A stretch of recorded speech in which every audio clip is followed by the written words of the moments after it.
안녕하십니까. 저는 한마음 한몸 운동본부의 명동 밥집에서 조리장을 맡고 있는 백광진 베드로 신부입니다. 저는 오늘 섬기로운 예수님을 기다리며라는 주제로 여러분들과 말씀을 나누게 되었습니다. 지금 참 어려운 상황이죠. 여러 가지로. 코로나19 대유행으로 인해서 전 세계적으로 많은 이들이 세상을 떠났고 또 많은 가난한 이들이 고통 중에 놓여 있습니다. 그런 상황에서 우리가 이 대림절을 맞아서 기다리고 있는 예수님은 과연 어떤 분이십니까? 여러분들도 이 팬데믹의 현상에서 벗어나서 조금 더 일상에 가까운 삶을 살아낼 수 있는 그런 일이 벌어질 수 있도록 이렇게 새롭게 오시는 예수님의 모습은 이런 모든 어둠을 걷어주시고 새로운 일상으로 복귀해서 살아갈 수 있는 그런 시간들을 우리들에게 허락하시는 주님이 아닌가 생각합니다. 저는 그분의 오심을 떨리는 마음으로 기다리고 있습니다. 그 떨림은 새로운 희망이 주는 떨림이고 또 우리들 모두에게 봉사로 오셨던 그분이 우리들에게 보여주셨던 그 처절한 삶을 통해서 고통 중에 있는 모든 이웃들이 정말 하느님의 사랑을 재발견하고 함께 살아낼 수 있는 기쁨을 맛보게 해주기를 빕니다. 여러 가지로 많은 이야기들이 있습니다. 코로나19로 말미암아 우리들 삶은 굉장한 많은 변화를 일으켰습니다.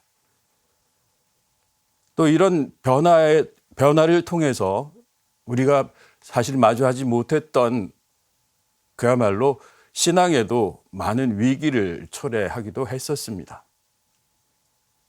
그런 현상을 통해서 많은 분들이 이 일들을 어떻게 타개하고 넘어갈 것인가, 또 새로 이 어려움을 극복하고 어떻게 하면 새로운 삶으로 나아갈 수 있을까라고 하는 부분들을 고민하면서 많은 매체들을 통해서 이후의 삶, 코로나19로 대유행의 이후의 삶에 대한 부분들을 적극적으로 검토하기 시작했고 그것들을 여러 설문을 통해서 조사를 했습니다. 가톨릭 신문과 우리 신학연구소 같은 경우는 지난 8월 23일부터 9월 5일까지 포스트 팬데믹과 한국 천주교의 전망에 관한 의식조사를 했습니다. 정말로 이런 일이 벌어질 줄은 몰랐죠. 2년 동안 우리들 삶이 정말 이렇게 나락으로 떨어지게 될 줄은 아무도 몰랐습니다. 또 많은 이들이 많은 나라에서 백신을 만들기 위해서 애를 썼고 그 백신 접종을 통해서 전 세계는 코로나19 이전의 세상으로 다시 돌아갈 것을 희망했었습니다.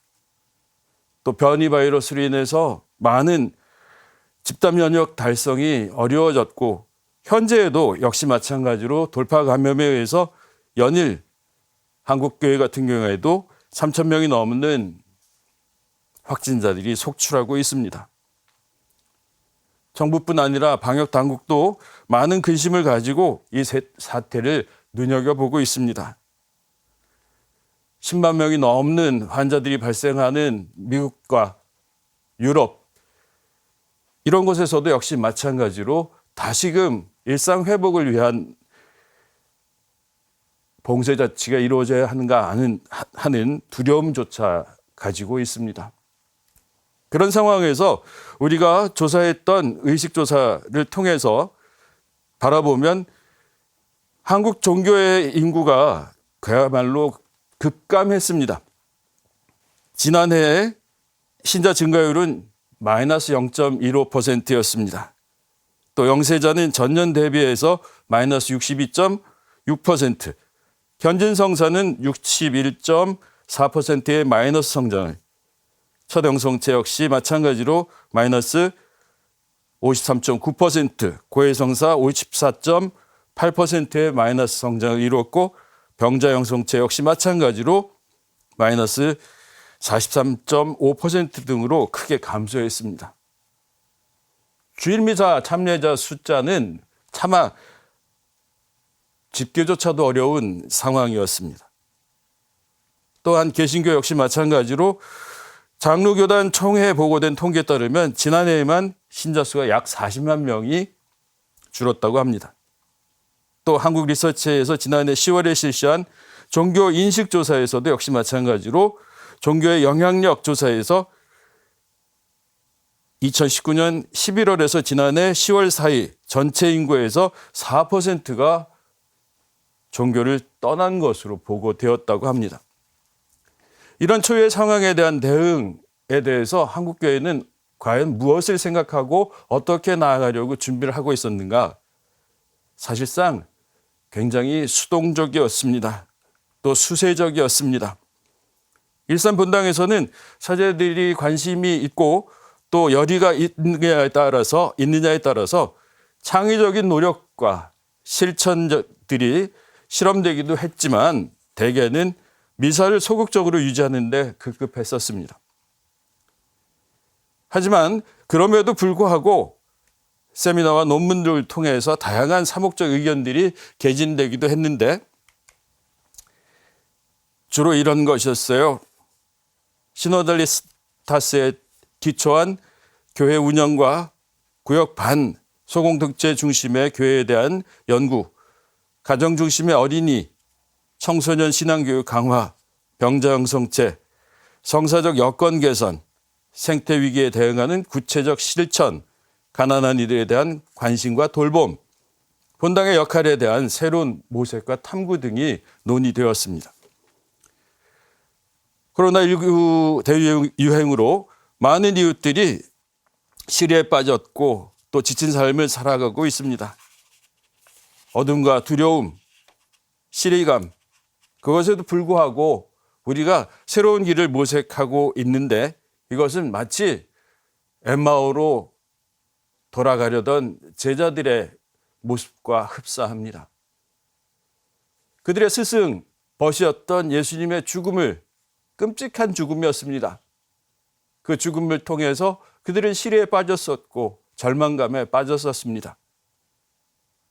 하지만 돌아가는 길에 그 길 위에서 누군가를 만납니다. 누군가를 만나서 그와 함께 이야기를 나눕니다. 자신들의 처지에 대한 부분들과 또 그간에 일어났던 일에 관한 이야기였습니다. 길에서 나눴던 그 이야기들을 통해서 그들은 그를 자신이 머무를 여관으로 초대했고 그곳에서 빵 나눔을 통해서 그분이 실제 하고 계신 예수님이라는 사실들을 깨닫게 됩니다. 길 위에서의 대화를 통해서 그들은 자신들이 신앙을 지닌 존재이고 신앙의 모범인 예수님의 뒤를 따르는 사람이라는 사실들을 깨닫게 되었습니다. 시노달리타스는 바로 길 위에서 함께 길을 걸어가면서 우리들의 이야기를 서로 나누는 것입니다. 그 대화를 통해서 코로나19 대유행이 우리들에게 가져왔던 어둠을 걷어내는 작업들을 하는 것입니다. 그 일들이 전 세계 가톨릭 교회가 10월 19일, 17일 교구별 전 세계 가톨릭 교회는 10월 17일 교구별 세계 시노드 개막 미사를 봉헌하고 2년 동안 시노달리타스, 즉 시노드 정신을 살아가는 교회를 모색하는 장정에 들어갔다고 합니다. 프란치스코 교황이 10월 10일 로마 베드로 대성전에서 세계 주교회의 제16차 정기총회 개막 미사를 거행한 데 이어서 한국교회 역시 마찬가지로 전 세계 각 교구들과 함께 15일과 17일 일제히 교구 단위의 개막 미사를 봉헌했습니다. 긴 시간 동안 함께 걷게 될 이 여정에서 우리는 과연 무엇을 발견할 수 있게 될까요?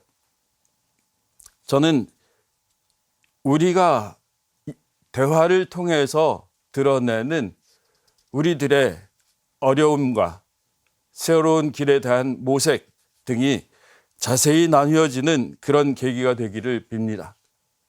이것은 단순히 성직자들만의 일이 아니고 온 교회가, 온 교회 구성원, 평신도들, 수도자들, 성직자들, 그리고 또 다른 여타 종교가 바라보는 천주교의 모습이라고 하는 부분들까지도 샅샅이 나누고 또 새로운 길을 모색하는 그런 시간이 되었으면 하고 바랍니다. 저는 사뭇 기대가 됩니다. 이런 떨림이 기분 좋은 떨림이 아닌가 생각이 됩니다. 신앙을 갖는다는 것은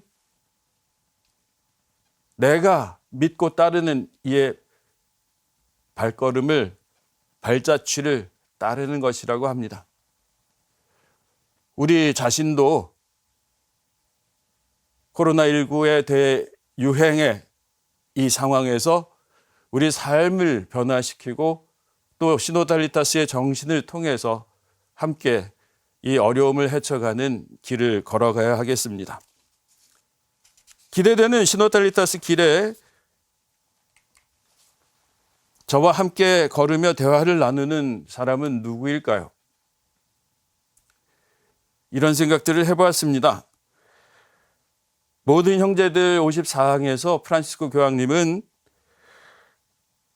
코로나19에 맞서서 자신을 희생하며 기나긴 전투를 벌여왔던 의사, 간호사, 상점 종업원, 환경미화원, 요양사, 운송 종사자, 기본 서비스 제공자와 보안요원, 자원봉사자, 사제와 수도자들입니다. 이들은 그 누구도 혼자 구원받을 수 없다는 사실을 깨달은 사람들입니다. 라고 말씀하셨습니다. 저는 이런 일상생활 속에서 묵묵히 자신의 소명을 충실히 수행했던 이 성인들의 모습으로 오신 섬기는 예수님을 떠올립니다. 그들은 대유행의 위험 속에서도 형제들을 사랑하는 사랑을 구체적으로 드러내 주었습니다. 그들은 일상성의 회복을 위해서 자신의 자리에서 분투 노력했던 것입니다. 그들은 하느님의 사랑을 보여주었고 끈끈한 사랑의 유대를 보여주었습니다. 예수님은 이 대유행의 위험 가운데에서도 다양한 모습으로 우리들을 향해 다가오시고 함께 걸으셨던 것입니다. 그분은 결코 우리를 외로움에 방치하지 않으시고 함께 험한 길을 걸으셨습니다. 예수님은 가난한 이들의 모습으로 이웃 성인들의 모습을 통해 우리를 섬기신 것이었습니다. 그들의 섬김을 떠올려 봅니다. 이웃집 성인의 모습으로 우리들과 함께했던 그들은 대개 자원봉사의 일을 했다라고 이야기합니다. 예수님 자신이 사실 이 세상에 죄를 없애고 또 우리를 죄로부터 해방하고 어둠으로부터 해방해서 빛으로 이끌어 가셨던 봉사자셨습니다. 그는 가난한 모습으로 이 세상에 오셨고 주린이들과 떠돌이들과 병자들과 죄인들과 목마르고 줄인 가난한 이들을 섬기러 오셨습니다. 당신은 당신 스스로를 나는 섬김을 받으러 온 것이 아니라 섬기러 왔고 또 높은 사람이 되고자 하는 사람은 남을 섬기는 사람이 되어야 하고 으뜸이 되고자 하는 사람은 종이 되어야 한다고 스스럼 없이 말씀하셨습니다. 그것이 바로 이웃들을 위해 봉사하셨던 이웃집 성인들이 보여줬던 삶의 모습이자 봉사자들의 모습입니다. 그래서 그 가난한 이들을 섬기는 자원봉사자들을 향해서 교황 프란치스코는 세계 가난한 이의 날 담화문을 통해서 봉사하려는 봉사자들도 가난에 대하여, 가난한 이들에 대하여 그들의 요구가 무엇인지 대하여도 관심을 갖고 배우라고 말씀하십니다.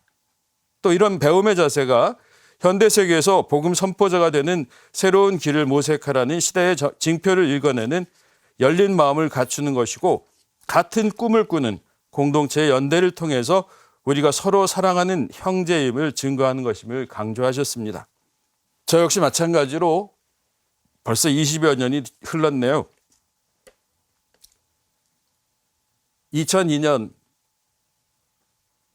한국은 대한민국은 그야말로 월드컵 열기로 가득 차 있을 때, 저는 봉사의 삶을 배우기 위해서 목마르다 예수님의 부르심에 응답해서 가난한 이들 중에 가장 가난한 이들에게 봉사하게 됐던 성녀 마더 테레사의 삶을 배우러 콜카타에 갔었습니다. 그곳은 2001년 제가 성소국 차장이셨던 최종환 신부님을 통해서 신학생들을 인솔해 달라는 부탁을 받고 그곳에 함께 간 것이 계기가 되었습니다. 그곳 각 시설에 방문해서 열흘간 자원봉사자들과 함께 자원봉사 일을 했고, 또 신학생들을 그곳에 배치해 두고 돌아왔습니다. 돌아오고 난 2해 동안 어떻게 하면 내가 그곳에 함께 할 수 있을까 하는 생각들을 갖게 되었습니다. 그 당시만 해도 인도 열풍이 불고 있었던 때였습니다.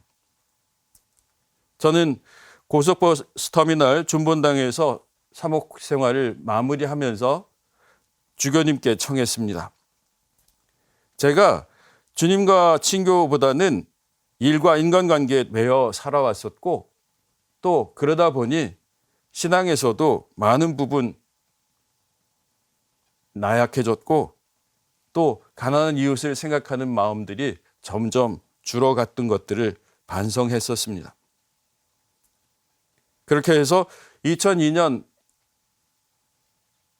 2월에 임기를 마치면서 주교님께 제 모습을 말씀드렸고, 그리고 인도에서 해외 연수를 할 수 있도록 허락해 주십사고 청했는데 기꺼이 허락해 주셔서 그곳에 가게 되었습니다.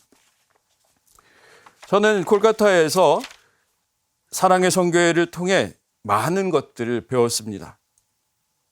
제가 일하던 곳은 니르말 흐리다이, 흔히 깔리갓 임종자의 집이라고 불리는 곳에서 자원봉사자 일을 했었습니다. 수년 새벽 미사를 필두로 자원봉사자들과 함께 간단한 아침 식사는 아주 간단합니다. 밀크티, 짜이 한 잔 하고 조그마한 바나나 하나, 그리고 빵 한 조각, 그것이 아침 식사였습니다. 그것을 먹고 이제 자신들이 일하게 될 봉사지로 찾아가서 그곳에서 7시 반부터 일을 시작합니다. 낮일은 7시 반부터 낮 12시까지입니다. 제가 했던 일들은 환자들을 씻기고 먹이고 치료를 돕고 똥기저귀를 빨고 설거지를 하는 것 등등이었습니다. 그뿐 아니라 저는 사제로 매일 시설에서 임종하는 이들을 위해 기도하고 그들을 씻기고 염도했습니다. 임종자를 돌보는 일은 아마 제가 교구에서 사제직을 수행할 때 할 수 있는 그 인원보다도 훨씬 더 많은 숫자를 2년간 염하고 씻기고 그들과 함께 했었습니다. 저는 그 일들을 통해서 여러 가지들을 생각했습니다. 봉사자라고 한다면 그 무엇도 바라는 것이 없어야 합니다. 그런 일들을 깨우치도록 해줬던 사람들이 바로 이웃 성인과 같은 장기 자원봉사자들이었습니다. 제가 니르말 흐리다에서 만났던 안디라는 독일인도 역시 마찬가지로 그곳에 수년 동안 머물면서 자원봉사 일을 하는 친구였습니다. 그를 통해서 이런 이야기를 들었습니다. 어느 날 오후 일이 끝나고 설거지를 하고 난 다음에 돌아가려고 하는데 안디가 묻습니다. 저기 한번 나랑 저길 볼까요? 같이 가볼까요? 그러면서 식기를 닦아놓은 곳으로 갔습니다. 식기를 보니까 그야말로 엉망이었습니다. 더러웠어요. 그러니까 안디가 저보고 이러더군요. 식기를 보세요, 신부님. 이 식기에 밥 먹는다면 기분이 어떻겠습니까? 내가 먹을 식기라고 생각하고 설거지를 해야 하는데 그러지를 못했네요. 그러더니 묵묵히 앉아서 식기를 다 끄집어내린 다음에 다시 닦기 시작했습니다. 제가 그곳에서 2년간 일할 때 역시 마찬가지로 그는 나를 끔찍히 생각하면서 이것저것 알려주었습니다. 자원봉사자의 삶이라고 하는 것이 어떤 것인가라고 한 부분들을 다시 떠올릴 수 있었습니다. 저는 긴 시간 동안 자원봉사자를 일을 했고 그리고 난 연후에 다시 돌아와서 본당 일을 5년간 하고 그리고 난 다음에 2008년 안식년을 맞아서 다시금 그곳을 찾았습니다. 그 당시에 결심했던 부분들을 실천하려고 갔던 것이었습니다. 내가 다시 오게 되면 이제는 자원봉사자들을 위한 자원봉사를 좀 해야 되겠어라고 하는 마음의 결심을 그곳에서 1년간 시작했습니다. 한국에서 온 자원봉사자들뿐 아니라 세계 각곳에서 왔던 자원봉사자들에게 저는 그들이 떠나기 전에 맛있는 음식들을 만들어서 먹이는 일을 시작했습니다. 봉사자를 섬기는 봉사자가 된 셈이었죠. 그리고 난 다음에 다시 돌아와서 저는 새로운 임지로 이동을 해서 5년간 일을 했고 또다시 교구에 여러 가지 일들을 수행을 했었습니다. 참 많은 시간을 이웃을 섬기는 것이 무엇인지라고 하는 부분을 배울 수 있는 귀한 시간이었습니다. 아마도 제가 그렇게 할 수 있었던 것들은 다름이 아니라 바로 예수님께서 하셨던 그 말씀 그대로입니다. 이웃을 내 몸같이 사랑하라는 그 말씀입니다. 제가 아무리 많은 선한 일을 한다 하더라도 만약에 그곳에 사랑이 없다면 아무것도 아니라는 사도 바울의 말씀처럼 예수님께서 진정으로 우리들을 사랑하셨고 그것을 우리들에게 직접 보여주셨던 그 삶을 살아내는 사랑의 선교회의 여러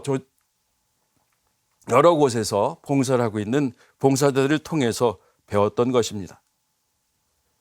저는 주님 섬기듯이 이웃을 섬긴 그곳이 바로 제가 일하고 있었던 사랑의 선교회의 여러 시설들이었습니다.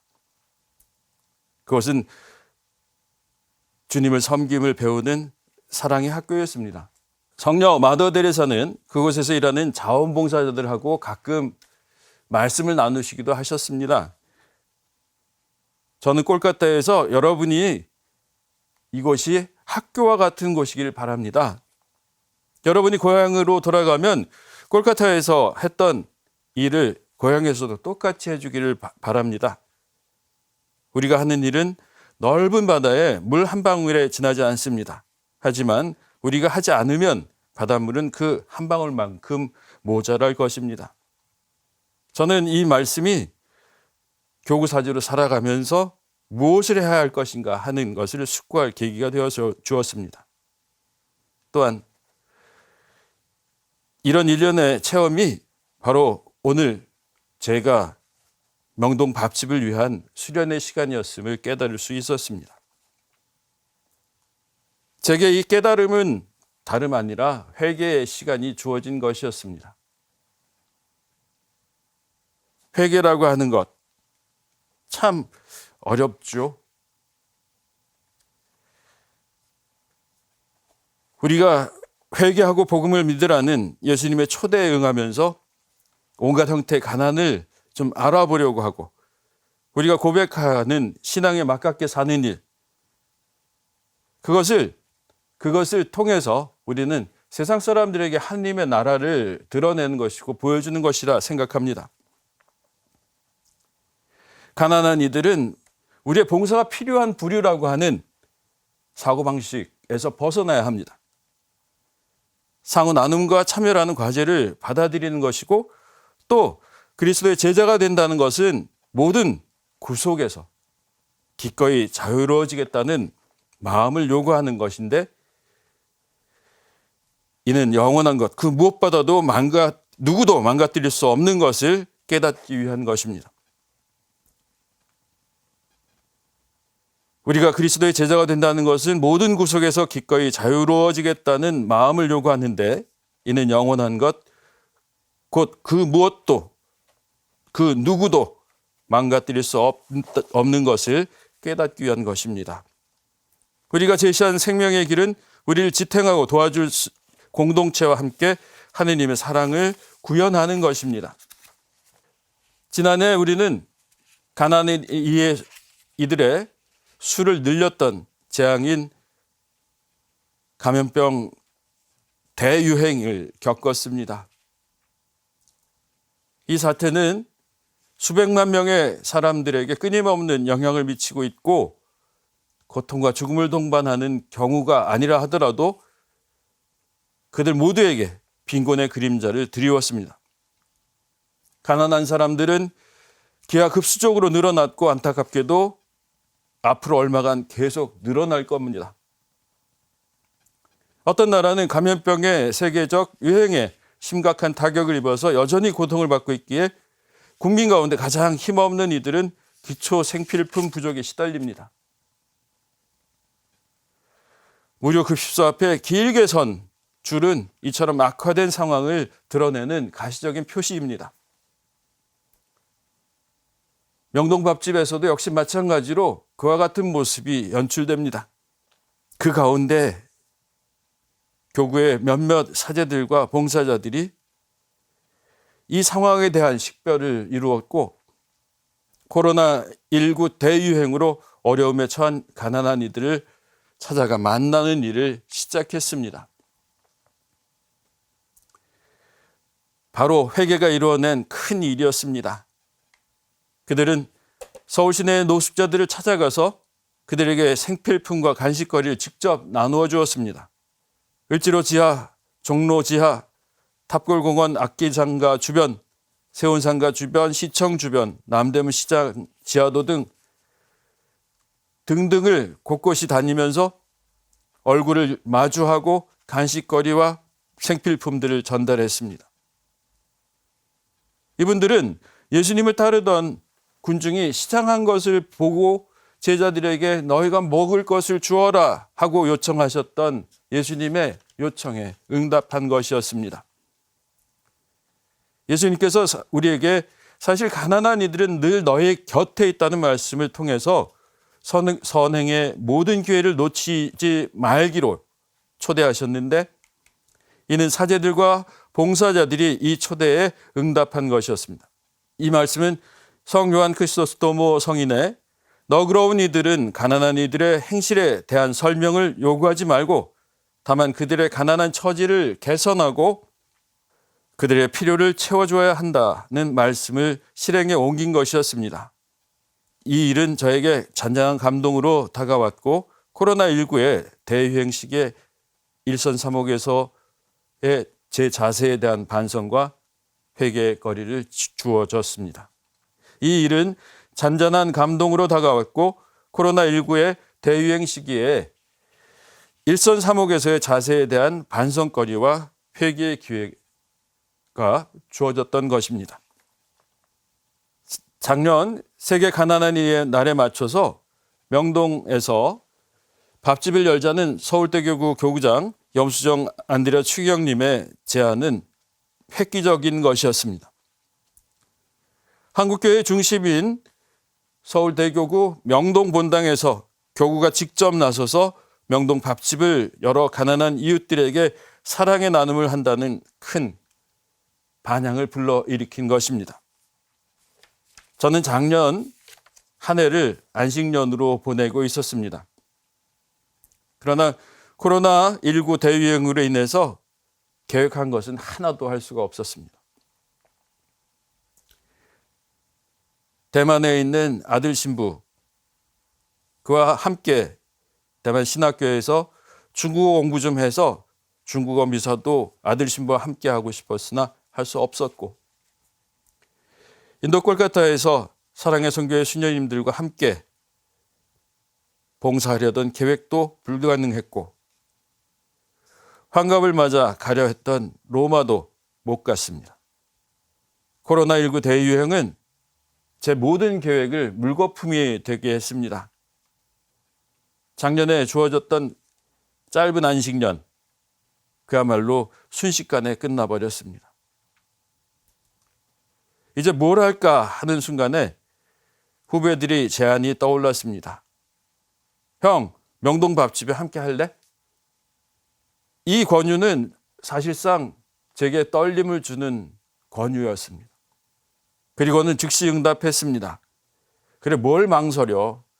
굶주린 이들에게 밥 지어 먹이는 것보다 중요한 게 뭐야? 어려움에 처한 이웃을 위해서 밥 짓자. 그리고 그 밥을 나누자. 그렇게 시작한 일은 바로 새로 오시는 주님을 설렘으로 기다리는 것과 같은 것이었습니다. 명동 밥집에서 가난한 이들과 함께하는 기쁨의 시간을 갖게 되면서 사실 몸은 고되고 힘들지만 마음에 힘을 붙여 나가는 일이 되어 갑니다. 주님께서 순간순간 함께 해주시니까 말입니다. 간혹 전해 듣는 국 맛있었어요. 밥 맛있게 먹고 갑니다. 라는 인사는 사실 눈물까지도 핑 돌게 합니다. 식사하러 오는 모녀와 부자, 그리고 아픈 몸을 이끌고 그곳까지 찾아와서 식사를 하는 이들을 보면 정말 밥 나눔이라고 하는 것이 얼마나 중요한 것인가 하는 것들을 깨닫게 합니다. 이들과 대면하면서 일상성 회복이 빨리 와주기를 간절히 바랍니다. 그런데 대유행 이전에 같은 일상성을 회복할 것이라는 생각들은 좀 버려야 할 것 같습니다. 좀 달라져야 할 것 같습니다. 많은 부분들, 일상성 회복이 되려면 큰 변화들을 가져와야만 한다고 이야기합니다. 일상성 회복은 과거의 소비 지상주의 그리고 파괴와 개발만을 따르는 기술 관료주의로 돌아가는 것이어서는 안 됩니다. 참 이바드소서에서 프란시스코 교황님께서 말씀하셨던 것처럼 덜 쓰고 덜 버리는 문화를 버리고 모든 형제들과 조화롭게 살면서 하느님의 창조 질서를 회복하고 또 형제를 발휘하는 시기로 변화해야 한다고 말씀하십니다. 저 역시 마찬가지로 일상성 회복을 위해서 제 삶을 변화시켜야 한다고 생각하고 있습니다.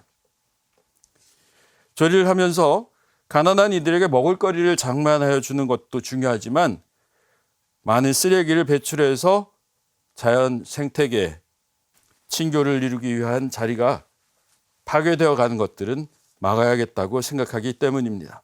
우리들 모두 다 한 번쯤 이 모든 것들을 모두가 형제요 자매라는 사실을 깨닫고 사랑을 실천하기 위해서 노력해야 한다는 사실들을 좀 구체적으로 깨달았으면 합니다.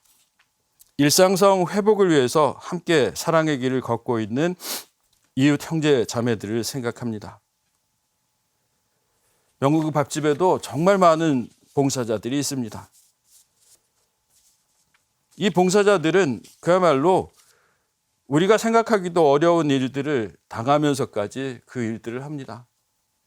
찾아오는 분들로부터 막말을 듣기도 하고 때로는 거친 욕설까지도 들어가면서 그들은 이렇게 얘기합니다. 감사합니다. 사랑합니다. 라고 이야기합니다. 그들은 작은 희생을 통해서 복음의 선포를 이루는 것입니다. 김선우 님이 쓴 고쳐 쓰는 묘비라는 시가 있습니다. 태어날 때 울음을 기억할 것, 웃음은 울음 뒤에 배우는 것, 축하한다.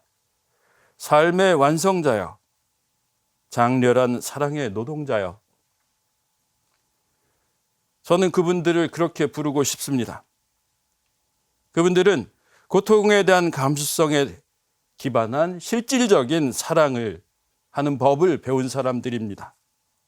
예수님을 통해서 사랑하는 사람이 배가 고프면 그에게 밥을 해주고 그가 배고프면 나도 배고프기 때문입니다. 사랑하는 사람이 외로워하면 이야기를 나눕니다. 그가 외로우면 저도 외롭기 때문입니다. 사랑하는 사람이 아프면 그를 업고 병원에 갑니다. 그가 아프면 나도 아프기 때문입니다. 사랑하는 사람이 추우면 그에게 옷을 벗어줍니다. 나도 춥기 때문입니다. 이분들은 실질적인 사랑, 예수님께서 자신의 목숨마저도 내어놓으시면서 우리들을 사랑하셨던 것처럼 이웃을 사랑하셨던 것을 배운 사람들입니다.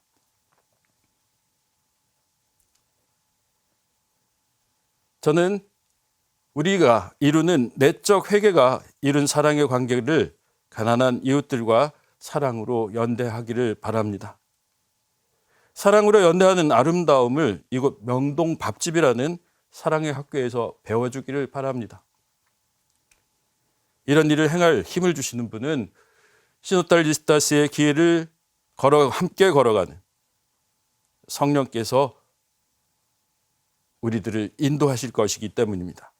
저는 코로나19 대유행 시대를 살고 있는 저희 모두에게 건네신 교황님의 말씀을 다시 한번 생각해 보고자 합니다. 모든 형제들을 통해서 새삼 사랑에 대해서 다시 성찰케 합니다. 저희는 성기러 오신 예수님을 기다리면서 또 이 어려움의 시기에 어두움과 두려움, 하지만 당신을 기다린다는 설렘이 함께하는 시기를 보내고 있습니다. 교황님께서 사랑의 연대에 관하여 말씀하시면서 그 사랑은 이뤄야 해야 한다고 가르치셨습니다. 인간 삶의 영적 수준은 사랑으로 정의된다며 다른 사람을 자기 자신과 함께하는 유일무이한 존재로 여기고 그에게 관심을 쏟는 움직임, 이것이 사랑입니다. 다른 이들에게 보내는 사랑의 관심은 보답을 바라지 않고 그의 선익을 추구하는 방향으로 이끈다고 합니다.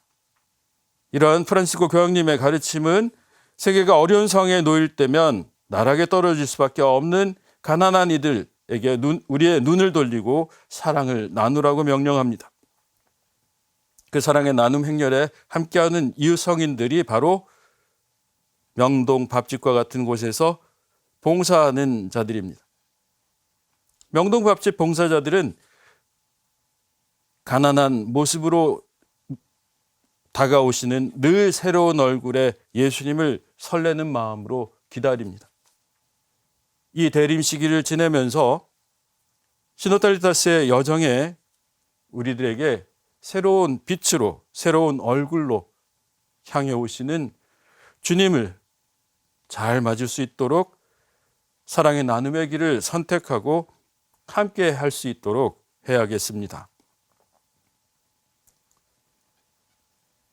이웃집 성인들의 모습으로 우리들에게 다가오시는 우리를 섬기러 오시는 주님을 기다립니다. 저의 눈을 밝혀주셔서 사랑으로 오시는 주님과 함께 사랑의 빛을 이웃들에게 밝게 비출 도구가 되도록 도와주소서. 아멘.